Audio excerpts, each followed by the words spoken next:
do you get for getting into an accident? What? A ward.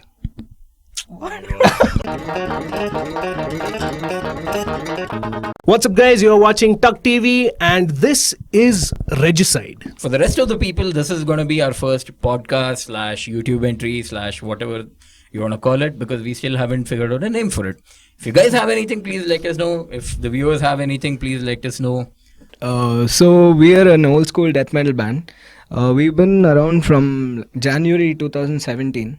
So that's basically what we do. We play old school death metal. We started out in the vein of Bolt Thrower, Massacre, and Benediction, all the greats of the 90s. Yeah. I think even from the beginning, from 2017 onwards, you guys have had quite a lot of shows which is going on, right? Yeah, 2017 was very eventful for us. So we started out in the early January, which was exactly when we started out.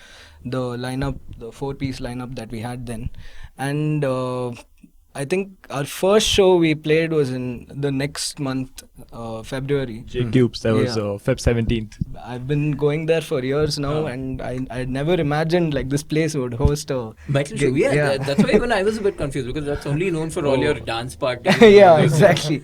We were very confused throughout the show because there wasn't an actual stage there. It was a proper underground setup. It was actually a good show. We had since it was our first show, and we didn't expect a lot of people to actually turn up and show up, support and stuff, but we were actually pretty surprised. This was actually a edition of Live at Dive, which is the jam room dive, set up by Yashwant and the guys from Dive. So they've been doing this. I think the edition we played was the third one, and they used to do it at the jam room itself before that. Okay. And this was the first time that they started out. So on the lineup was us and this Infamy, which is a heavy metal band also, which was their first gig as well. I think this is something we've all faced. So I think when we also used to jam, you end up going on stage and you end up with a sound engineer who's, for a lack of better words, crappy at his job.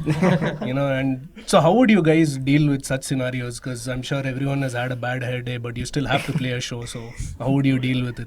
Yeah, we've dealt with a ton of shows where during the songs, after the song ends, I'm talking to the guitarist, telling him, don't tell the song guy to increase the guitars. I think you would have the most of the problems, because since sitting behind the drum kit, half the things first of all would not be there if they don't have a good drum monitor. Yeah. And then I think drum monitors are pointless. It's time everybody should all the drummers should at least shift to in-ear monitoring. Yeah. Because you can't hear anything. Every gig that I've played, more than half the gigs, the first few songs are just bro, increase this, increase that. For you guys watching, every time you see the drummer do this,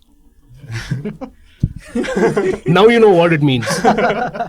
And most of the time there's so much lights you can't even see who you're telling to. Yeah, exactly. That becomes a major factor. I think most of the shows we played, I think some of the shows, like the one at Humming Tree, the Bangalore DeathFest, those I think the lighting was really good there. It worked out for us. We could see what we were doing, we could see what we were playing, but most of the time we're unsure whether it's a show or it's a wedding, what's going on. We have no idea. I think speaking about bad lighting, there was one of the shows, and we've done a video on this, where the lights guy accidentally turned the light onto the crowd.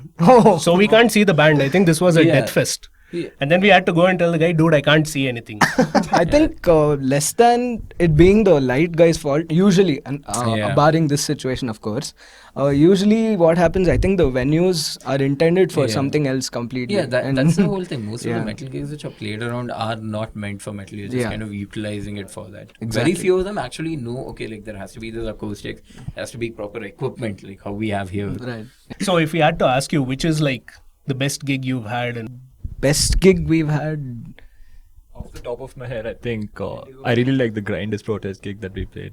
We all have different choices, I'd say. And the Humming Tree gig that we played, Bangalore DeathFest. I wasn't there with them for the Bangalore DeathFest.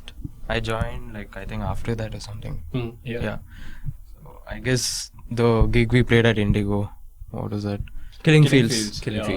I think that was the kind of gig I played, and also it was my first time playing death metal. I'm actually from a heavy metal background, so it was a nice experience.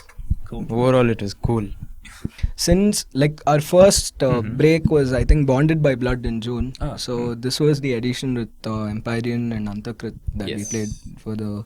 I think after that, like I couldn't pick out a favorite gig if you ask me personally, because each gig had its own merits and we had fun at all of them. I'd say Bonded by Blood and Grinders Protest, which he mentioned, and then after that there was this gig we did in the Durance of Hate tour and at Blue Frog again, and Bangalore DeathFest, and after that Killing Fields, and the last gig we played, which was Echoes from Beneath, which was also a brilliant gig with the huge lineup. What is your view on like the Bangalore metal scene right now? In one word, I'd say scattered, and probably also use erratic to describe it. It's few months it's booming, few months it's few months is like nothing which is going on. Yeah. I think it's interesting you say that, and let's also not forget the whole issue that's going on with regard to these places and the licenses and all that. Right. Do you think that has some sort of role in this? Does it affect the scene? Or? Yeah, I think it definitely does. As we saw recently the gig at Fandom, which had Primitive down, it got shut off mid-gig. Yeah, there was some, even the cops came in. Yeah, there was a lot of issues which happened. Yeah, that's from what we've heard, because personally we don't know what exactly happened.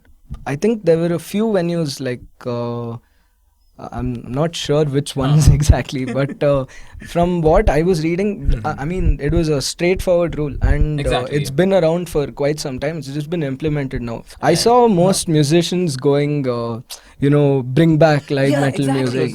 No, that was something which was quite interesting for all of us, because we were like, when all of that hit up, like everybody was asking for that sign up. I forgot which website it was. The petition thing, and all that came out. So that thing, and then I was like, dude, there's no ban on like music per se. Like, it's only the factor that you need to have a right license and then go ahead with it. I think it's totally stupid whatever they've done. It's actually like, stupid. What is the point of calling musicians and telling them we won't be able to play because it's our fault. As you were telling, right, we talked to the organizers and we asked them, okay, what is the major agenda, and nobody got back to us. Nobody got it. And I don't know what's happening with that whole thing. Exactly, that was the whole point. That's when we decided, okay, dude, they don't have an agenda. What's the point of us even wasting time there? Dear organizers, just saying, we're still waiting to figure out what the... what was it about? Let's talk about this a little bit. This organizers and misinformation and this lack of communication is, I think, we are quite synonymous with. Would you agree or disagree? I mean, personally, I mean, for us, I think we've had mostly good experiences. With all the gigs that we played, we were told exactly what, right from what will be our slot to the timings to how long we have. Really transparent and very well organized. I think every gig that we've played. Yeah, every gig. Yeah, there are people in them. Only in recent times we also worked with a couple of them who were like super transparent. DeathFest was one of the few which was extremely transparent. Exactly, yeah. No, and I think in all over the scene, one major thing what is good about the evolution of it now is I think you guys get a lot more time for like sound check and everything. That again depends on the show itself, on the organizer, how many bands play. Because we remember, like, a lot of the shows that we have done, they used to be like, you have 5 minutes, whatever extra time you take, that's going to cut into your set time. Yeah. So we're like, dude, you've changed everything. Yeah, I think that has overall changed in the scene. Yes. There is both good and bad, like most of you mentioned. Right. Then again, we've had organizers like those with, which was with Gorod. The event that was the Orca Network. That was a major mess. Yeah. Just reading all that was disturbing. It was sad. And you have to feel bad for the bands that flew down from... I think Metastatus from Metastatus, UK came down and they were just stranded here without shows. Nobody even informed them where everything is. They're just like, I guess they'll be standing in the airport going like, okay, what do we do now?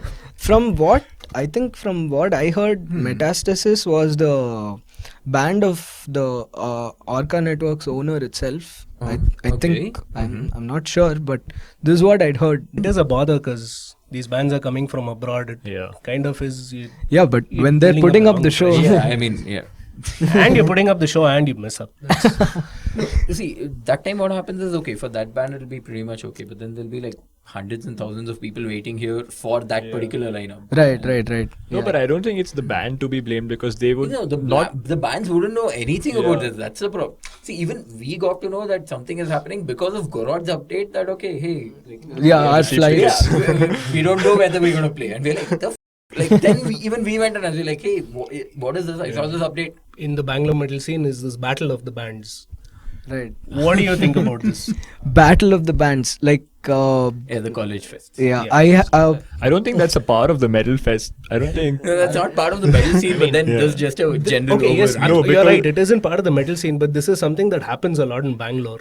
Yeah, but I feel like it's just a way for metal bands to just, sort out their things as a band because they probably don't be considered as like serious contenders when the judges actually so judge when metal bands. I think when we started out just around January, we actually wrote our songs pretty quick, so we needed a place to test that out. Know what we had no hopes of winning, so right from the start. Just going there for the fun sake of playing. Not just playing to know like what exactly we sound like and what exactly we should look for when we play other shows, sound check. Strawberry Fields, I hope you're listening.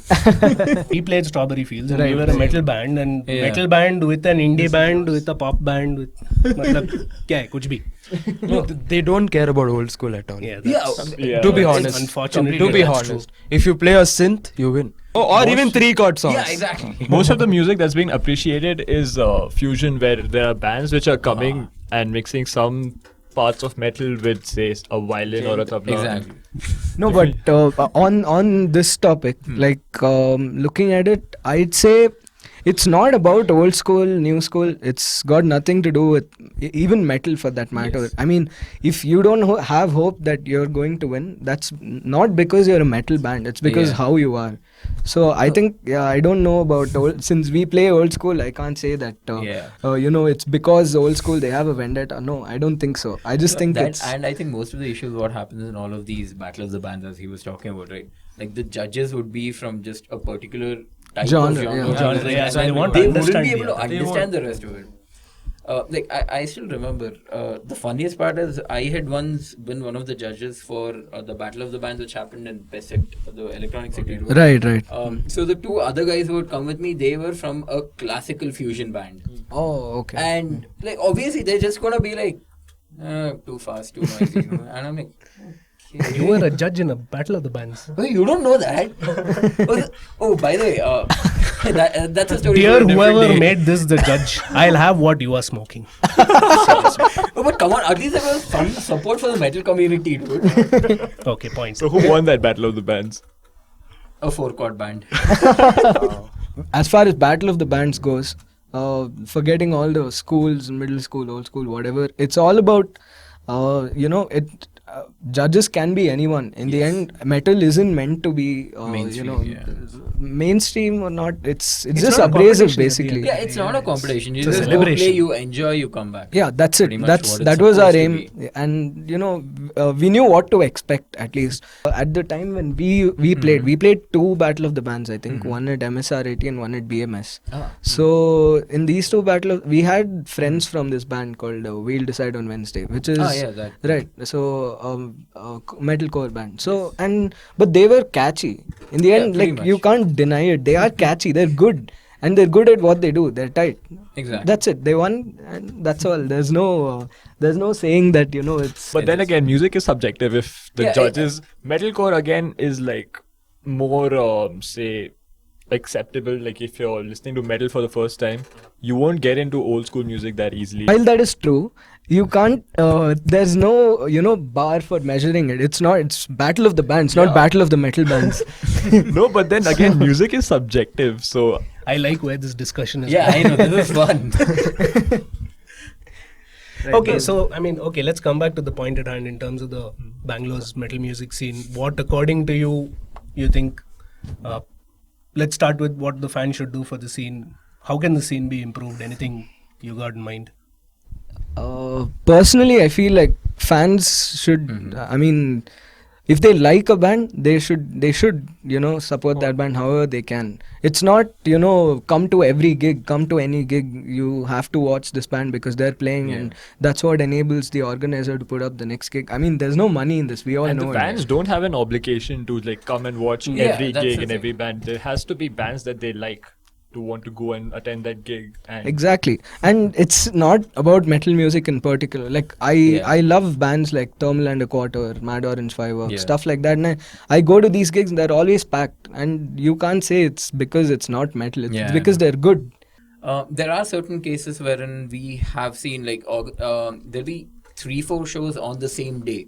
Right. That kind of saturates the crowd out. Like, see, even assuming that there are 200 people who wanna come to a show, and there's like 4 or 5 things happening, there's only be like 20 to 30 people who go for each of the shows. Right. Yeah, this I think happened with Echoes from Beneath when we played. So when we played the next day, I think there was a the gig Dehydrated coming down from Russia. But essentially, like, it was assumed that both the crowds are different in the end. So no, that is okay, but then on the same day it becomes a very different it thing. does. This I've seen, like, when for 3-4 months it's dry, and then immediately everybody wants to do a gig. I think when 2013 or 12 there was a day where in NH7 Testament was playing, correct. and Gojira was playing on the same day. Yes. So while still the crowds are going to be different, no denying it. No, But there what happens is if you have like a bigger scale and a bigger band coming in, you're going to have quite a bit. But then for a smaller gig, like, when all of us are playing and stuff like that, right, when the expected crowd is anywhere between like 50 to 100, and then multiple this thing happens, it kind of bums out everyone, it does, like, definitely. including you guys, the organizers. You're not sure where you want to go. Yeah. And then the crowd is just going to be like, should I go here? Should I go there?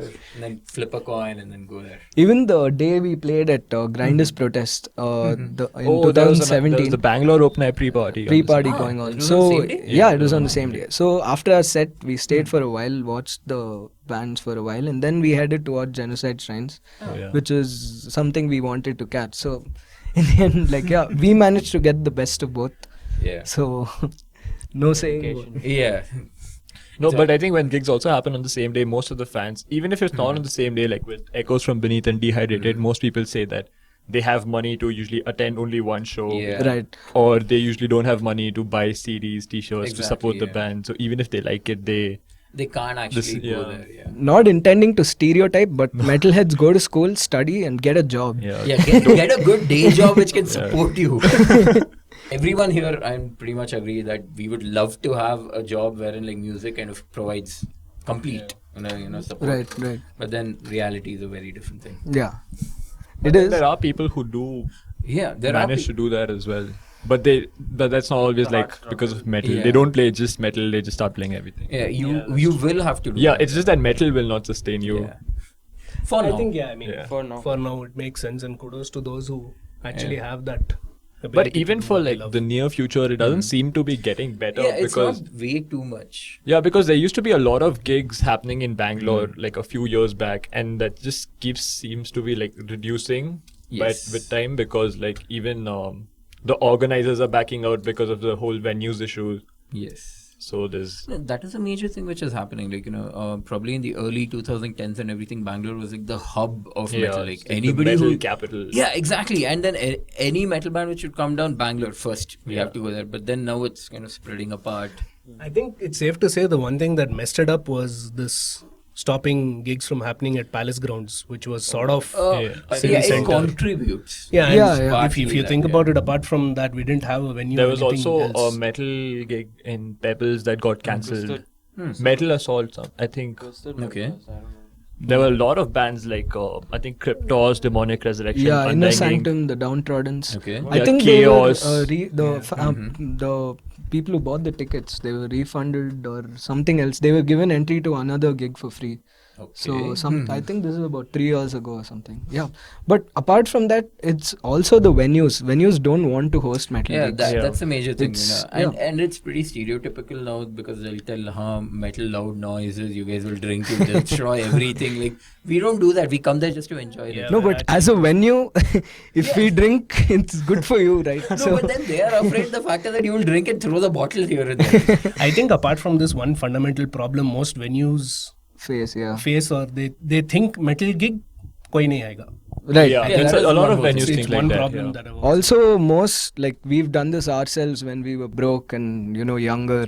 So we like I've seen this happen whenever there's a good venue that's hosting a show. They obviously increase the price of alcohol to justify the that's right. entry, and most people just pre-game outside. That's That's a big loss for the venue in the end. They're not running a charity. Pretty much, yeah. The thing about the scene, any scene, Bangalore metal scene or just India scene collectively, there are not many good bands to justify the the audience actually turning up for it. So the bands that are actually really good, and the crowd speaks for Exactly.